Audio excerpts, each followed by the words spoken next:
Welcome to Ancient Egyptian Cultivation.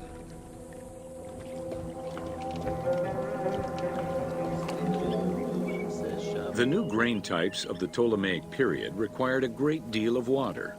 Farmers needed to ensure they had effective, consistent irrigation. The Nile's rising and receding waters naturally irrigated most of the crops. Areas where the Nile didn't reach, such as gardens and vegetable plots, required an irrigation tool known as the shadoof. The shadoof allowed easy transport of water from its source. It consisted of a tall wooden frame with a long pivoting pole and suspended bucket. The system could be raised and lowered with little effort.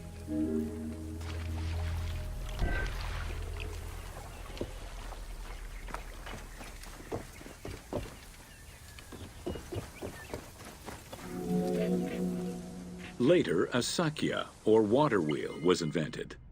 The sakya needed animals to turn the wheel, which rotated buckets through the water. It drew the water to an elevation of 3.5 meters and enabled a great deal of control over the irrigation process.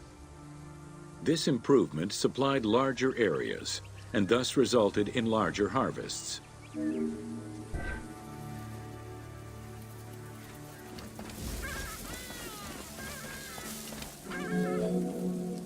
The threshing process separated the grain from its husk. Workers would spread the ears on clean ground.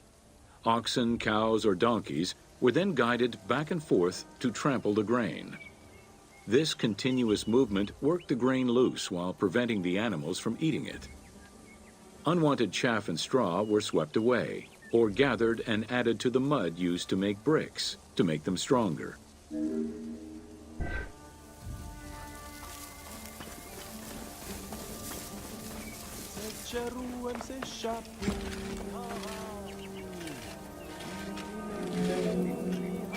Winnowing was the stage where workers used wooden scoops to throw ears in the air. The wind carried off the chaff, leaving the heavier seeds to fall to the ground. This action was repeated until the undesired materials were sifted out. Grain waste was mixed with manure or other organic substances to produce brick-shaped dung loaves that could be easily burned. A standardized brick size enabled Egyptians to mass-produce this byproduct and use it as a commodity.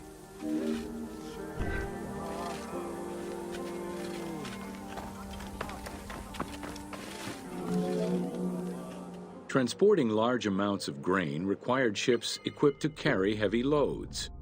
These goods were moved during the Nile's flooding season, when the river was deep enough for large ships.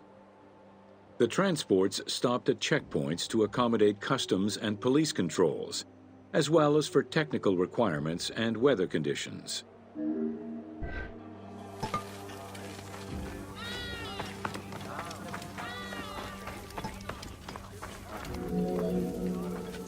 Having reached Alexandria's inner harbor, the wheat was unloaded under the supervision of a civil servant in charge of wheat management. Portions were distributed to Alexandria's city market, and the remaining stockpile was either exported or stored in warehouses.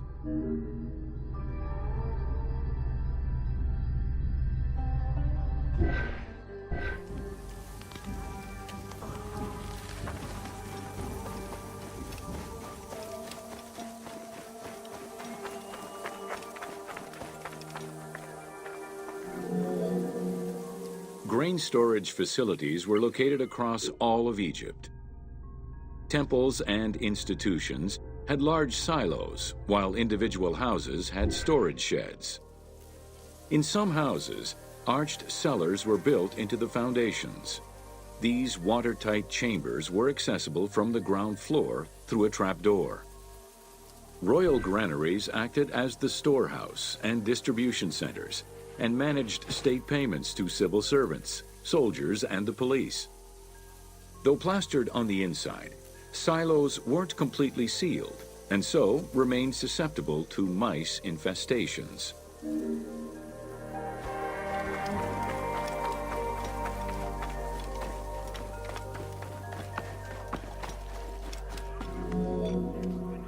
When the grain was ready for processing, it was poured into bowls and pounded into a coarse flour.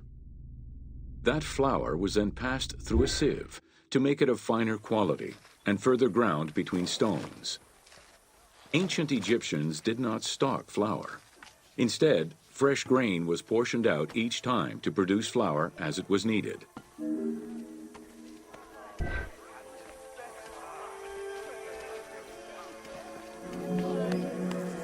The sieves used by ancient Egyptians were unable to filter out sand and stones. Grit often passed into the flour, causing long-term tooth abrasions among all classes of Egyptians.